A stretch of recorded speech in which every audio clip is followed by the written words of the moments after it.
किसान भाइयों नमस्कार। आज की वीडियो में मैं आपका स्वागत करता हूं। साथ ही में किसान भाइयों आज की वीडियो में आपको बतलाने वाला हूं मई और जून के महीने में आप भिंडी की उन्नत खेती कैसे आप कर सकते हैं।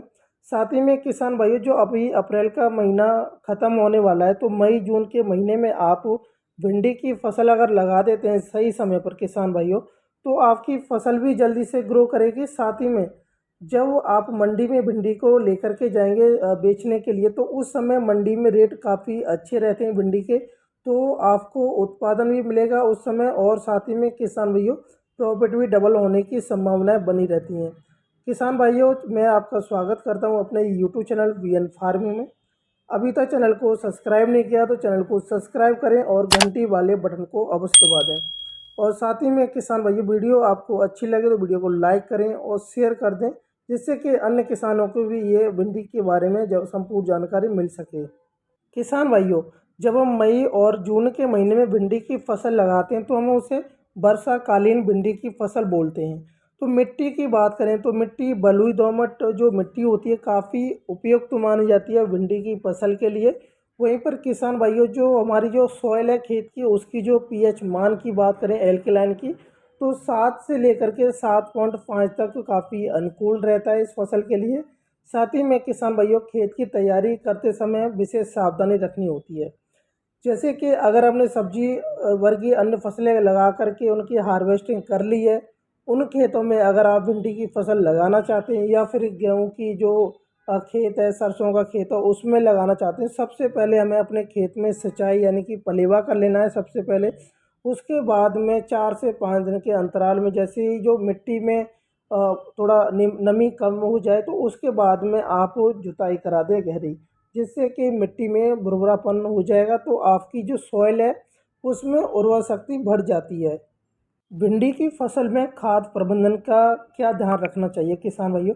जैसे कि अगर हमने आलू की फसल जो हार्वेस्टिंग की है अगर उस खेत में लगा रहे हैं तो किसान साथियों आपको कोई भी रासायनिक खाद प्रयोग नहीं करना है, क्योंकि किसान भाइयों आलू की खेत में बहुत ज़्यादा उर्वरा शक्ति ज़्यादा होती है। क्योंकि जब आलू की फसल हम लगाते हैं तो उस समय हम बहुत ही ज़्यादा रासायनिक खादों का प्रयोग कर देते हैं तो हमारी जो सॉइल है उसमें काफ़ी अच्छी उर्वरा शक्ति रहती है, तो हमें रासायनिक फर्टिलाइज़र की हमें कोई भी आवश्यकता नहीं पड़ेगी। अगर हम अन्य फसलों की हार्वेस्टिंग करने के बाद उन खेतों में लगा रहे हैं तो किसान भाइयों प्रति हेक्टेयर में आपको 2 से 3 गोबर की खाद ट्रॉली आपको डालनी है। वहीं पर रासायनिक खाद की बात करें सल्फर व पोटास 25-25 किलोग्राम प्रति हेक्टेयर में आपको डालनी है।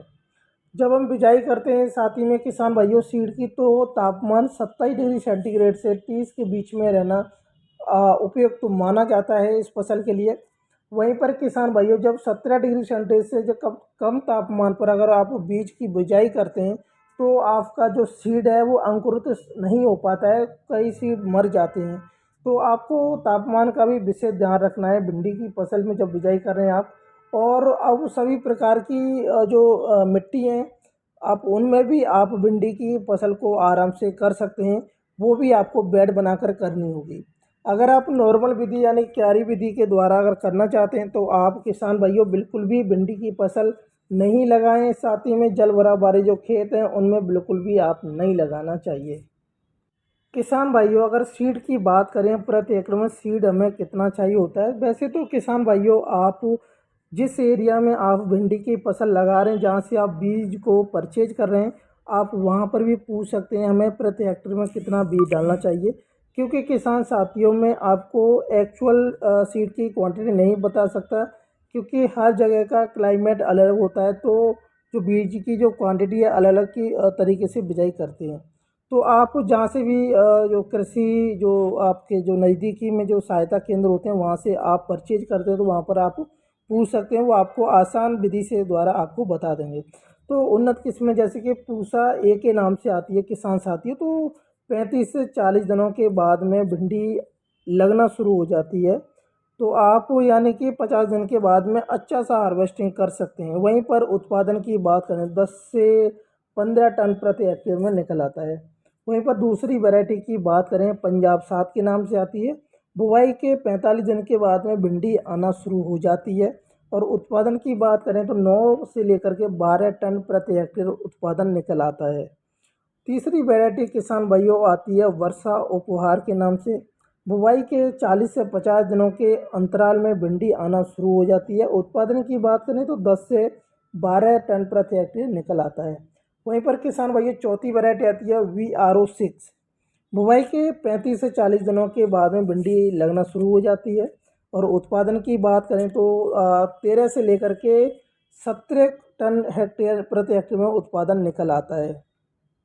और किसान भाइयों जब भी आप किसी भी वैरायटी का चयन करते हैं तो किसान भाइयों अपनी एरिया के अकॉर्डिंग अगर वैरायटी का चयन करके बिजाई करते हैं तो काफ़ी अच्छा रहता है, क्योंकि आपको पता रहता है कि हमारे यहाँ पर कौन सी वैरायटी कितना उत्पादन देती है।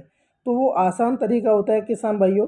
अब बीज की बात करें तो अब जैसे कि सिंचित अवस्था में अगर हम बीज की बिजाई करें तो 2.5 से 3 किलोग्राम की बीज की आवश्यकता पड़ती है। अशिक्षित जो अवस्था में अगर बिजाई करते हैं यानी कि अपने खेत में पहले बिजाई करने से पहले पलेवा नहीं किया है, तो आपको बीज की आवश्यकता कुछ ज़्यादा पड़ेगी किसान भाइयों। 5 से 7 किलोग्राम प्रति हेक्टेयर में आपको बीज की आवश्यकता पड़ेगी। वहीं पर किसान भाइयों बिजाई की बात करें तो अगर लाइन से लाइन की बोने की दूरी की बात करें तो 40 से 45 सेंटीमीटर आपको डिस्टेंस रखना है। वहीं पर पौधे के बीच का डिस्टेंस आपको 25 से 30 सेंटीमीटर रखना है। जैसे कि किसान भाइयों सिंचाई की बात करें तो 5 से 6 दिन की जब आपने बिजाई की है उसके अंतराल में आपको हल्की हल्की सिंचाई कर देनी है, क्योंकि किसान भाइयों उस समय थोड़ा तापमान ज़्यादा होने के कारण बीज कुछ रह जाता है, अंकुर नहीं कर पाता है, बाहर नहीं निकल पाता है। सिंचाई करने के बाद आराम से वो निकल आता है। वहीं पर किसान भाइयों खरपतवार नियंत्रण की बात करें तो आप 15 से 20 दिन के बाद में आप निराई गुड़ाई के द्वारा आप खरपतवार निकाल सकते हैं आसार विधि के द्वारा, या फिर फ्लूरोक्लोकिलिन के नाम से दवा आती है रासायनिक 1 किलो फ्लूक्लोरिन के नाम से आती है, 1 किलोग्राम आपको ले लेनी है प्रति हेक्टेयर में, उसका आपको स्प्रे कर देना है। साथ ही में किसान भाइयों सबसे जो आसान तरीका होता है खरपतवार निकालने का वो निराई गुड़ाई होता है, जिससे कि हमारी जो फसल है किसान भाइयों वो जल्दी से ग्रोथ करती है। साथ ही में किसान भाइयों अगर आपको ये वीडियो अच्छी लगी तो वीडियो को लाइक करें और शेयर कर दें।